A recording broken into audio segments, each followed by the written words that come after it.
હાલ પગ નીચે ઓશિકું રાખીને સૂતા લોકો માટે ખૂબ જ દુઃખદ ખબર સામે આવી રહ્યા છે। આજના વ્યસ્ત જીવનમાં મોટા ભાગના લોકો કમરના દુખાવા, થાક કે કરોડરજ્જુની સમસ્યાઓથી પીડાય છે। ઘણી વખત આપણે મોંઘી દવાઓ કે ઉપચાર લઈએ છીએ, પરંતુ આપણી ઊંઘની આદતો પર ધ્યાન આપતા નથી।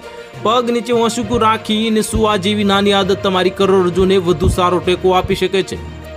સવારે તમને તાજગી અનુભવવામાં મદદ કરી શકે છે અને આદત નજીવી લાગે છે, પરંતુ તેમના ફાયદા કેટલાક બધા છે। અને જ્યારે આપણે સીધા પીઠ પર સૂઈએ છીએ અને ઘૂંટણ નીચે ઓશિકું રાખીએ છીએ, ત્યારે કરોડરજ્જુને તેના કુદરતી આકારમાં ટેકો મળે છે।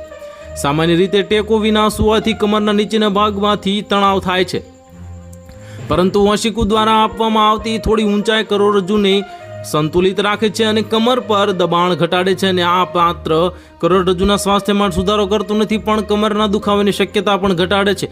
ઓર્થોપેડિક ડોક્ટર અખિલેશ યાદવ જણાવ્યું કે પગ નીચે, ખાસ કરીને ઘૂંટણ નીચે ઓશિકું રાખીને સૂવું ફાયદાકારક છે। જ્યારે તમને પગ થોડા ઊંચા રાખો છો, ત્યારે શરીરમાંથી રક્ત પરિભ્રમણ સુધરે છે અને ખાસ કરીને દિવસભર ઊભા રહેવાથી કે ચાલવાથી પગમાં સોજા કે ભારેપણું ધીમે ધીમે ઓછું થવા લાગે છે। અને આ પદ્ધતિ વેરિકોઝ નસો, પગમાં થાક અને પગમાં બળતરા જેવી સમસ્યાઓ માટે પણ ફાયદાકારક છે।